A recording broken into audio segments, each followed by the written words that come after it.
NN news ముందుగా headlines. అమరావతిలో బ్యాంకులు, బీమా సంస్థల ప్రధాన కార్యాలయాలకు శంకుస్థాపన కార్యక్రమం పాల్గొన్న కేంద్ర రాష్ట్ర మంత్రులు.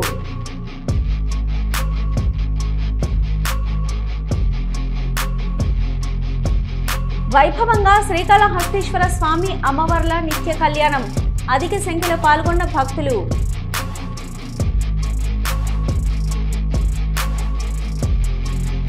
టీటీడీని దోచిన దొంగలు నార్కో అనాలిసిస్ టెస్ట్కి సిద్ధమా?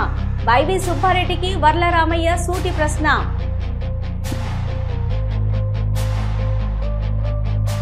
నేడు మహాత్మా జ్యోతిరావు పూలే వర్ధంతి. తెలంగాణ భవన్ నివాళులర్పించిన బీఆర్ఎస్ నాయకులు.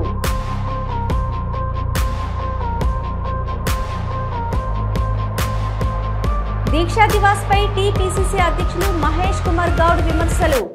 కేసీఆర్ది దొంగ దీక్ష అన్న మహేష్ గౌడ్.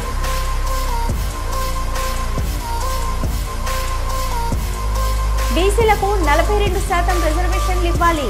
కామారెడ్డిలో రైల్ రోకో కార్యక్రమం పాల్గొన్న తెలంగాణ జాగృతి అధ్యక్షురాలు కవిత.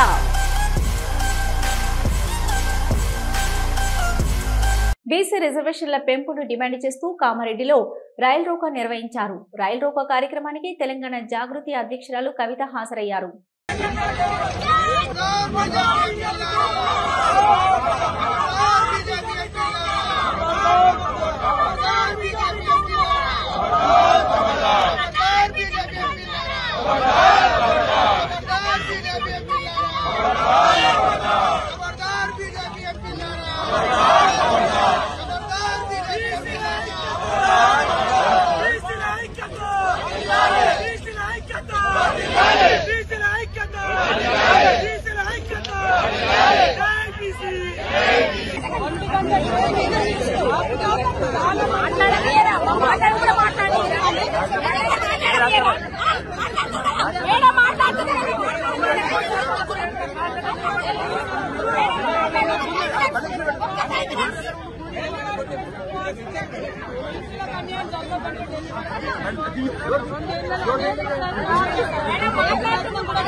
తెలంగాణ ప్రజాపాలన ప్రభుత్వంలో హైదరాబాద్ నగరంలో ఉపాధి కోసం ఇతర పనుల నిమిత్తం వచ్చే వారి సౌకర్యార్థం ఇంద్రమ్మ క్యాంటీన్లలో అల్పాహారం, మధ్యాహ్న సమయంలో భోజనం చేయడానికి ఇంద్రమ్మ క్యాంటీన్లు ఏర్పాటు చేస్తున్నామని తెలిపారు మంత్రి పొన్నం ప్రభాకర్. హైదరాబాద్ లో ఉపాధి కోసం లేదా ఇతరత్ర పనులకు పోయేటువంటి వాళ్ళ సౌకర్యం కోసం ఇందిరమ్మ క్యాంటీన్లను అల్పాహారంతో సహా అల్పాహారం సమయంలో అల్పాహారం, మధ్యాహ్న సమయంలో భోజనాన్ని నాణ్యతతోటి ఏర్పాటు చేసే విధంగా కౌంటర్లు ఏర్పాటు చేస్తా ఉన్నాం. జిహెచ్ఎంసీ అధికారులు ఇప్పటికే ఒక మ్యాపింగ్ ప్లానింగ్ చేసుకొని ఉన్నారు. ఇంకా ఎక్కడైనా ఇటువంటి ఇందిరమ్మ క్యాంటీన్లు ఎస్టాబ్లిష్ చేయాలనుకుంటే కూడా ప్రభుత్వం తరఫున గుర్తించడం జరుగుతూ ఉంది. ఎక్కడైనా ప్రజలు, ప్రజాప్రతినిధులు కూడా ఈ ప్రాంతంలో ఇందిరమ్మ క్యాంటీన్ ఉంటే ప్రజలకు సౌకర్యంగా ఉంటుందని చెప్తే అక్కడ కూడా ఏర్పాటు చేయడానికి సిద్ధంగా ఉన్నాం. ఇందిరమ్మ క్యాంటీన్ల ద్వారా ఇబ్బంది పడకుండా ప్రజలకు ఉదయాన్నే పనికి వెళ్ళేటువంటి వాళ్ళు ఇక్కడనే అల్పాహారం తీసుకోవడం, మధ్యాహ్న భోజనం తీసుకొని వారి యొక్క పనులు చేసుకునేటువంటి సౌకర్యం కలిగజేస్తా ఉంది. ఎందుకంటే హైదరాబాద్ ఉపాధి కల్పనకు సంబంధించి మెట్రోపాలిటన్ సిటీగా పెరుగుతున్నటువంటి పరిస్థితులలో ప్రజలకు సౌకర్యాలు కలిగజేసే బాధ్యత, ఇన్ఫ్రాస్ట్రక్చర్ డెవలప్మెంట్ తో పాటుగా సంక్షేమ కార్యక్రమాలు ఇటువంటి కార్యక్రమాలు కూడా ప్రాధాన్యత ఇస్తూ ఈ రోజు క్యాంటీన్ ఇందిరమ్మ క్యాంటీన్ సుందర విజ్ఞాన కేంద్రం దగ్గర ప్రారంభించుకోవడం జరిగింది. 5 రూపాయలకే బ్రేక్ఫాస్ట్, 5 రూపాయలకే భోజనం. భారీ వర్షాల కారణంగా కామారెడ్డి జిల్లా అతలకుతలమైందని, వేల ఎకరాల వరి, పత్తి పంటలు నాశనమయ్యాయని అన్నారు తెలంగాణ జాగృతి అధ్యక్షురాలు కవిత. ప్రాణ నష్టం జరిగిన వారికి, పంట నష్టం జరిగిన వారికి ఆదుకుంటామన్న రేవంత్ రెడ్డి ఇంతవరకు ఆ దిశగా చర్యలు చేపట్టలేదని విమర్శించారు కవిత. జై తెలంగాణ. జాగృతి నాయకులకు, కామారెడ్డి నాయకులకు, రాష్ట్రం నుంచి వచ్చినటువంటి నాయకులందరికీ, అట్లానే ముఖ్యంగా కామారెడ్డి ప్రెస్ మిత్రులందరికీ హృదయపూర్వకంగా నమస్కారాలు తెలియజేస్తా ఉన్నాను. ఇక్కడ నిలబడ్డ సెల్ ఫోన్లకు చైర్లు ఇండ్రి అందరినీ డిస్టర్బ్ చేస్తారు. సన్నిబాబు చైర్లు వేసుకోండి. సెల్ ఫోన్ కెమెరాలు ఉన్న వాళ్ళకు మంచి చైర్లు ఇచ్చేయండి, ఎక్కడో అక్కడ కూర్చుంటారు అంతే. ఇడే బాబు 3 4 ఆ बैठ जाइए भाई, इकड़े तम्मुడు इटे सेल फोन वाले सारे बैठ जाओ चेयर में बैठ जाओ, मोइन आप हट जाओ, तम्मुడు ఇక్కడ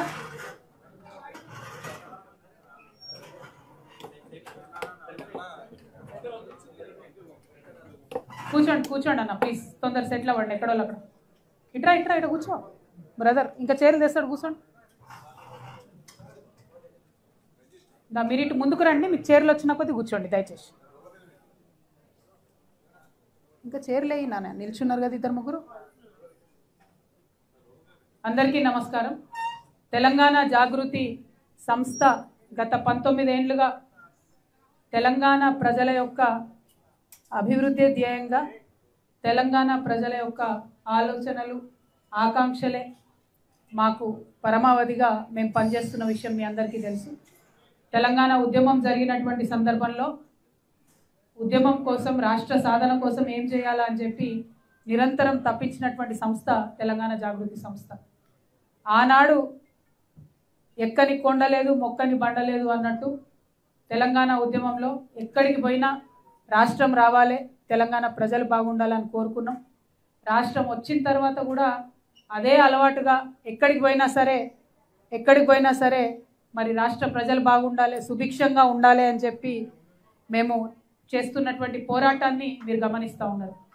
మాకు ప్రొఫెసర్ జయశంకర్ గారు ఒకటే మాట చెప్పుకొచ్చారు, ఏ రాష్ట్రమైనా సరే ఆ రాష్ట్రం యొక్క డబ్బు పోతే తిరిగి సాధించుకోవచ్చు, అవకాశాలు పోతే తిరిగి సాధించుకోవచ్చు, కానీ ఆ ప్రాంతం యొక్క అస్తిత్వం పోతే, ఆ ప్రాంతం యొక్క సాంస్కృతిక వైభవం కోల్పోతే మళ్ళీ తిరిగి సాధించుకోవడానికి అనేక సంవత్సరాలు పడుతుంది.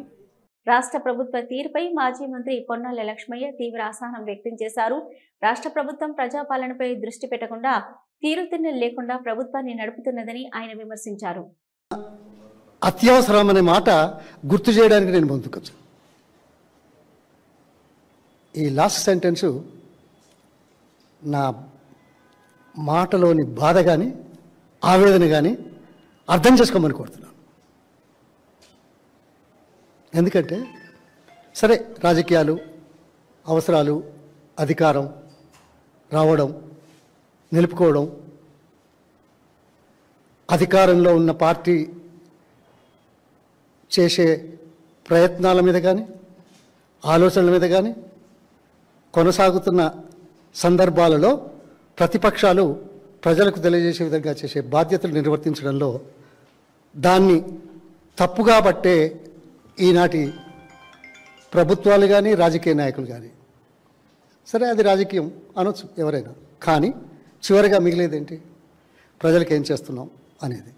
నాకు దురదృష్టం ఏంటంటే ఈ మధ్య రోజుకో అంశం మీద చాలా పెద్ద ఎత్తున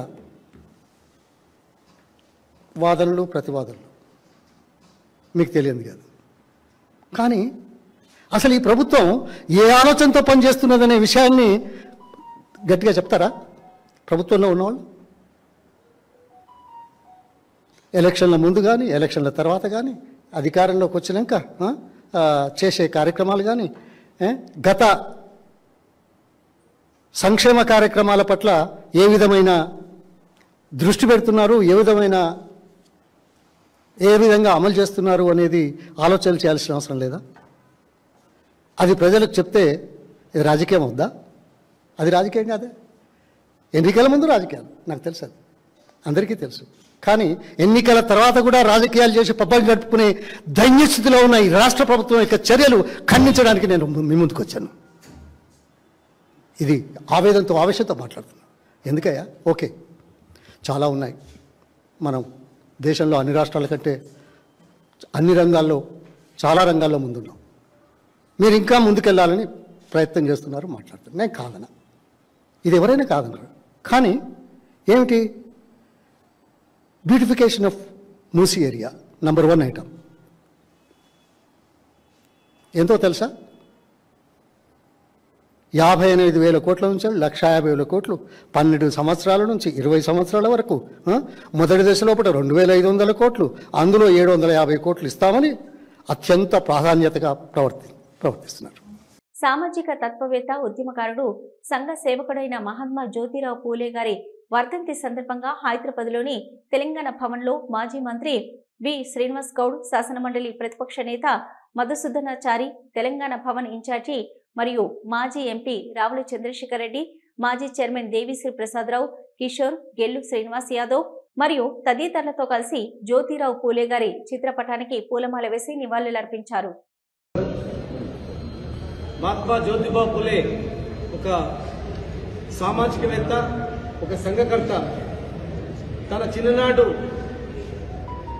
ఒక పెళ్లి ఊరేగింపులో పాల్గొన్న సందర్భంలో శూద్రుడమైన నీవు మాతో పాటు ఈక్వల్ గా ఊరేగింపులో పాల్గొంటావా అని చెప్పి అవమానపరిచినప్పుడు తన చిన్ననాడే ఆలోచించి ఎందుకు ఈ అవమానాలు, ఎందుకు ఇలాంటి పరిస్థితి ఉంది అని చెప్పి ఆలోచించి చదువు లేనందుకే కదా మాకు ఈ పరిస్థితి ఉంది, ఇంత వెట్టి చాకరీ ఉంది, ఇన్ని అవమానాలు ఉన్నాయి, చదువు చెప్పాలి, చదువు నేర్చుకోవాలని చెప్పి మహిళలను కూడా చదువుకోవద్దనే ఆంక్షలు ఉన్నప్పుడు చిన్నతనంలోనే పెళ్లి చేసుకొని ఆమెకు కూడా చదువు చెప్పి టీచర్గా తయారు చేసి ఈ సమాజంలో చదువుతోనే మనకు గౌరవం దక్కుతుంది, ఆర్థికంగా, సామాజికంగా అన్ని రంగాల్లో రిజర్వేషన్ వచ్చినప్పుడు మాత్రమే మనం పైకి రాగలుగుతాం.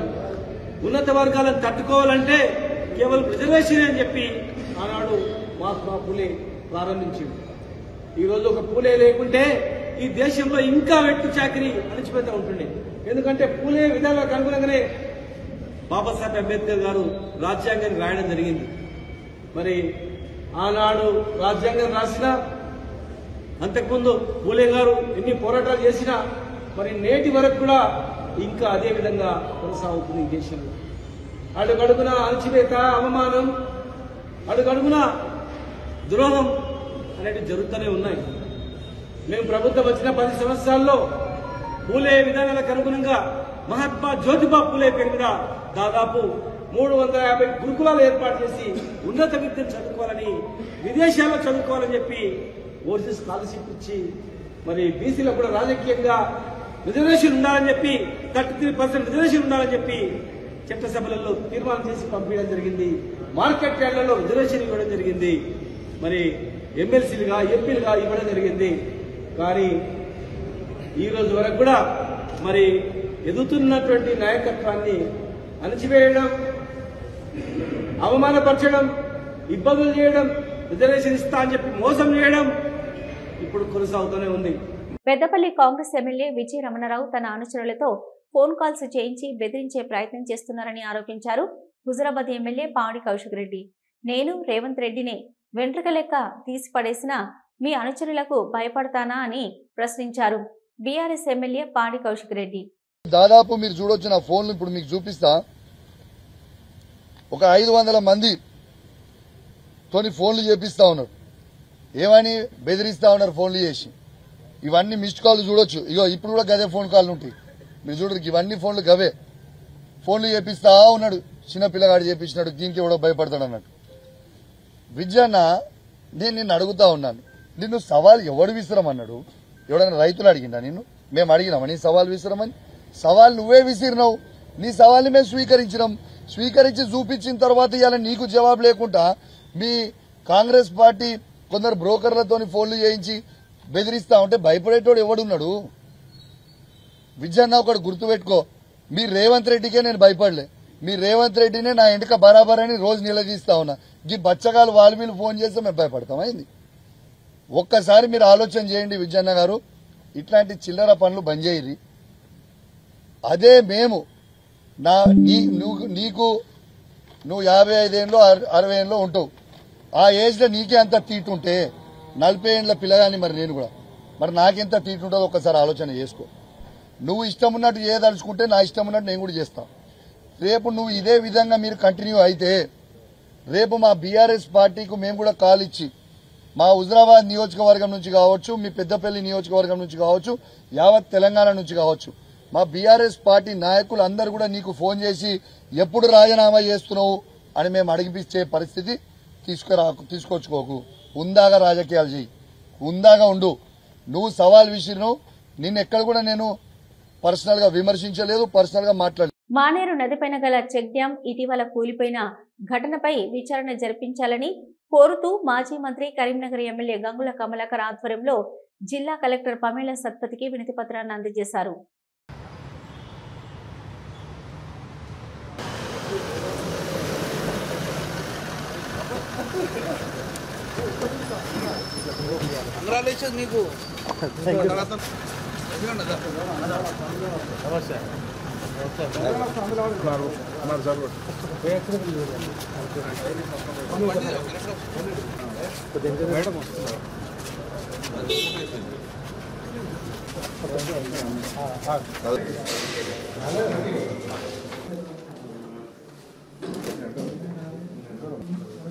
పత్రికా సోదరులందరికీ నమస్కారం.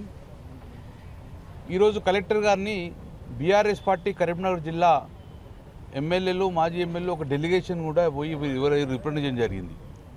మా రిప్రజెంటేషన్ యొక్క ముఖ్య ఉద్దేశం, ఒక 5 రోజుల క్రితము జమ్మికుంట మరియు ఓదెల పెద్దపల్లి మండలం మధ్యన ఒక చెక్ డ్యామ్ను పేల్చివేసినట్టు గుర్తించడం జరిగింది బీఆర్ఎస్ డెలిగేషన్. ఆ రోజు హరీష్ రావు గారు వెళ్ళడం జరిగింది. అక్కడ రైతులందరూ కూడా మాకు చెప్పింది ఏంటంటే, రాత్రిపూట పెద్ద సౌండ్ వచ్చింది, ఇది యాక్సిడెంటల్గా కూలిపోలేదు, ఎవరో బాంబులు పెట్టి లేపారు. గతంలో కూడా హుసేన్మియా వాగు మీద ఎలా అయితే లేపారో అలాగే ఇక్కడ లేపిన డౌట్ వస్తుందంటే మేమందరం డెలిగేషన్ వెళ్ళడం జరిగింది. అక్కడ ప్రాథమికంగా మేము చూస్తుండగా ఎక్కడ కూడా యాక్సిడెంటల్గా వరదతోటి కూలిపోయిన దాఖలా అక్కడ కనమల్లే. సో ఇమ్మీడియట్గా ఆ రోజు అక్కడ కూడా మొత్తం చూస్తుండగా ఎవరో బాంబులు పెట్టి లేపేసి చెక్ డ్యామ్ కూలగొట్టి ఆ మొత్తం నీళ్లు పోవడం వల్ల ఆ ఇసుక తీసుకున్న ఆలోచనతో ఇసుక మాఫియానే చేసిందని చెప్పి ఒక ప్రాథమిక నిర్ధారణ రావడం జరిగింది. అందుకే ఈరోజు కలెక్టర్ గారిని మేము కలవడం జరిగింది. ఇమ్మీడియట్గా దీని మీద జ్యుడిషియల్ ఎంక్వైరీ వేయాలి, నిజానిజాలు తొందరగా తేల్చాలి, ఫోరెన్సిక్ ల్యాబ్ పంపిన రిపోర్ట్ బహిర్గతం చేయాలి అని చెప్పి ఈరోజు మేము డిమాండ్ చేస్తూ కలెక్టర్ గారు రిప్రజెంట్ జరిగింది. గాంధీ భవన్ లో టీపీసీసీ అధ్యక్షులు మహేష్ కుమార్ గౌడ్ ప్రెస్ మీట్ నిర్వహించారు. సమావేశంలో బీఆర్ఎస్ పార్టీ పైన, కేసీఆర్ పైన తీవ్ర విమర్శలు చేశారు మహేష్ కుమార్ గౌడ్. రూపాయలు ఖర్చు పెట్టి వారాల తరబడి చేయాలనుకున్నట్టుగా సమాచారం వస్తూ ఉంది. కేసీఆర్ గారిని ఆనాడు ఉద్యమం తీవ్రంగా నడుస్తున్నట్టు సమయంలో ప్రజల యొక్క సెంటిమెంట్ని అడుగడుగున వాడుకున్నట్టు రోజుల్లో తెలంగాణ కోసం దీక్ష చేస్తున్నట్టుగా దీక్ష మొదలుపెట్టి ఆసుపత్రిలో చేరి నిమ్స్లో 3/12/2009లో చేరి 11/12/2009లో డిశ్చార్జ్ అయినారు. ఇలా వాళ్ళు గొప్పగా చెప్పుకొని దీక్షా దివస్ పేరిట మళ్ళీ కొంత సెంటిమెంట్ని రాజేసే ప్రయత్నం చేస్తున్న తరుణంలో నేను ముందుకు రావడం జరిగింది. కాదు, అదర్వైజ్ ఇది ఎప్పుడు 2009లో ముగిసిన అధ్యాయం, దాని గురించి మాట్లాడాల్సిన అవసరం లేదు. ఆనాడు ఏ రకంగా దీక్ష జరిగింది, ఆనాడు కూడా మా ఉత్తమ్ కుమార్ రెడ్డి గారు, రేవంత్ రెడ్డి గారు ఆధారంతో బయటపెట్టినా ప్రజలు నమ్మలేదు. ఎందుకంటే ఆ దీక్ష చేసిన సమయం అటువంటిది, బాగా సెంటిమెంట్ ఉరుతున్న సమయం. కేసీఆర్ గారు దీక్ష చేశారు, పొలి నోట్లో తలబెట్టారు కాబట్టి తెలంగాణ వచ్చిందట. కేసీఆర్ గారు చేసిన దీక్ష అదొక నాటకం. దీక్ష వల్ల తెలంగాణ రాలే, తెలంగాణ సోనియా గాంధీ వల్ల వచ్చింది. దీక్ష 3 నుంచి 11 8 రోజుల దీక్ష విరమణ చేశారు. తెలంగాణ భవన్లో నిర్వహించనున్న దీక్షా దివస్ ఏర్పాట్లపై మాజీ మంత్రి ఎమ్మెల్యే తలసాని శ్రీనివాస్ యాదవ్ మాట్లాడారు.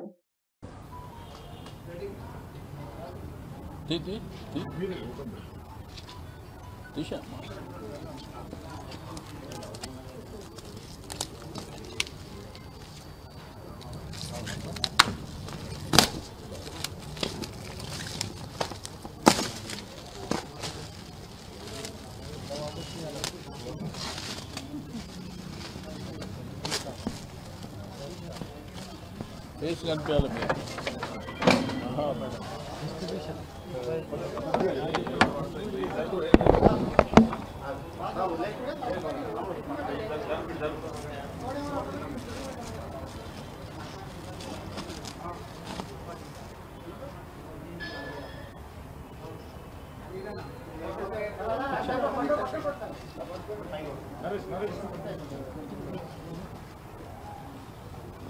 ఓకేనా? రేపు జరిగేటువంటి దీక్షా దివాస్ రాష్ట్ర వ్యాప్తంగా ఇది ఒక చరిత్ర. అంటే రాజకీయాలలో ఒక ఎమ్మెల్యే ఒక ఎంపీ గెలవడము చాలా చిన్న పని. ఈ దేశంలో ఒక రాష్ట్రాన్ని సాధించడం అనేది చరిత్రలో నిలిచిపోయేటువంటి రోజు. 1969 నుంచి తెలంగాణ ఉద్యమం నడుస్తుంది. 1969లో 400 మంది విద్యార్థులు అమరులైనటువంటి సందర్భం. రెండోది, తెలంగాణ రాష్ట్రంలో ఎప్పుడు ఉద్యమం వచ్చినా కానీ అంచివేసే ధోరణితోని ప్రభుత్వాలు ఉండే. కానీ తెలంగాణ రాష్ట్రం సిద్ధిస్తే నీళ్లు, నిధులు, నియామకాలు, స్వయం పాలన, స్వరాష్ట్రం వస్తే మన ప్రాంతం అంతా ఎంతో అభివృద్ధి జరుగుతుందని 1969లో ఉద్యమం జరిగింది. ఆ తర్వాత 1972లో చెన్నారెడ్డి గారు ప్రజాసమితి పార్టీ పెట్టి మరి 10 మంది ఎంపీలను గెలిచినా కానీ ఆ తర్వాత మరి దేశంలో కాంగ్రెస్ పార్టీలో విలీనం చేసి ఆ ఉద్యమాన్ని చల్లార్చినటువంటి సందర్భాలను కూడా చూసినాం. కానీ ప్రజల ఆకాంక్ష తెలంగాణ రాష్ట్రం సిద్ధిస్తేనే మన ప్రాంతాలు అభివృద్ధి జరుగుతాయి, మన పిల్లలకు ఉద్యోగాలు వస్తాయి, మన నిధులు మన ప్రాంతంలోనే ఖర్చు పెట్టుకోవాలని ప్రజల ఆకాంక్ష. కాంగ్రెస్ పార్టీ ఆదేశాలకు అనుగుణంగా ప్రతి నాయకుడు, కార్యకర్తలు పనిచేయాలని కోరారు నాగర్ కర్నూలు ఎంపీ మల్లు రవి. రాబోయే పంచాయతీ ఎన్నికల్లో సమిష్టిగా కృషి చేసి విజయం సాధించాలని అన్నారు. పంచాయతీ ఎన్నికల్లో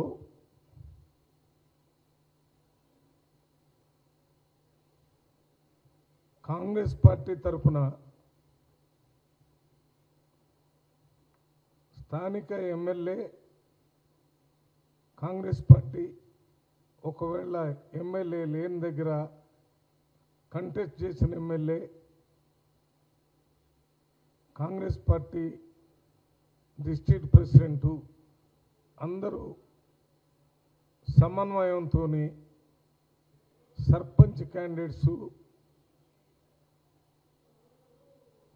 ఒక్కళ్ళే నిలబడే విధంగా ఏర్పాటు చేయటం, ఆ రకంగా మాట్లాడేటప్పుడు కాంగ్రెస్ పార్టీలోనే ఉండి కాంగ్రెస్ పార్టీ ఆ గ్రామ ప్రజలు చెప్పిన మాట వినకుండా మరి పార్టీ ఆలోచన విధానానికి వ్యతిరేకంగా చేయొద్దని, ఆ రకంగా చేయటం వల్ల భవిష్యత్తులో క్రమశిక్షణా చర్యలు కూడా కాంగ్రెస్ పార్టీ తీసుకునేటటువంటి అవకాశం ఉందనే విషయాన్ని అందరూ గమనించాలని తెలియజేస్తున్నాను. Congress party liberal democratic party. పోటీ చేసేంత వరకు చేయాలని కోరుకునే వాళ్ళందరితో చర్చలు చేసి అందరూ ఏకగ్రీవంగా ఒక క్యాండిడేట్ని నిలబెట్టేటటువంటి కార్యక్రమం కాంగ్రెస్ పార్టీ చేసేటటువంటి అవకాశం ఉంది. అది చేయాలని కోరుతున్నాం. అమరావతిలో బ్యాంకులు, బీమా సంస్థల ప్రధాన కార్యాలయాలకు శంకుస్థాపన కార్యక్రమానికి ముఖ్యమంత్రి చంద్రబాబు నాయుడు, ఇతర కేంద్ర రాష్ట్ర మంత్రులు హాజరయ్యారు. ఈ సందర్భంగా ముఖ్యమంత్రి చంద్రబాబు మాట్లాడారు. Check 1 2. Very good morning, ladies and gentlemen.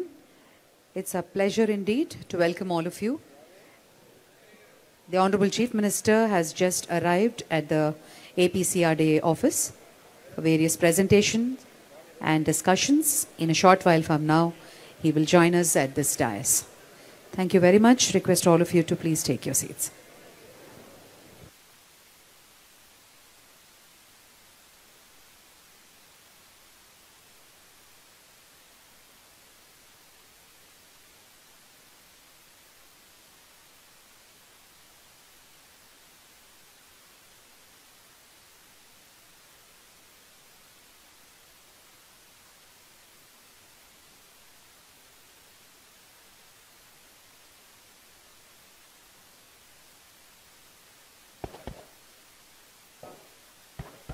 Check. Ladies and gentlemen, may I request all of you to please take your seats. Request all of you to please take your seats. The Honorable Chief Minister has just arrived to the APCRDA office and he will be joining on this dais with the Honorable Finance Minister in a short while. Request all of you to please settle down. టీటీడీని దోచిన దొంగలు narco analysis టెస్ట్కి సిద్ధమని ప్రశ్నించారు TDP polit bureau సభ్యులు Varla Ramayya. Sir, అందరికీ నమస్కారం అండి. స్వామివారి సేవ చేయమని పదవులు ఇస్తే టీటీడీలో స్వామివారి సొమ్మే దోచుకున్న ఘన పార్టీలు వీళ్ళిద్దరు. స్వామివారికి సేవ చేయమని టీటీడీలో అవకాశం ఇస్తే స్వామివారి సొమ్మే దోచేసిన ఘన పార్టీలు వీళ్ళిద్దరు. వీళ్ళిద్దరంటే ఆనాటి చైర్మన్లు. ఒకరు వైవి సుబ్బారెడ్డి గారు, రెండవవారు భూమన కరుణాకర్ రెడ్డి గారు. వీళ్ళిద్దరి భాష ఎలా ఉంటుందంటే, శ్రీకాళహస్తి ఆలయంలో స్వామి అమ్మవార్ల నిత్య కళ్యాణం వైభవంగా నిర్వహించారు.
ఇవి ఇప్పటివరకున్న అప్డేట్స్. చూస్తూనే ఉండండి న్యూస్.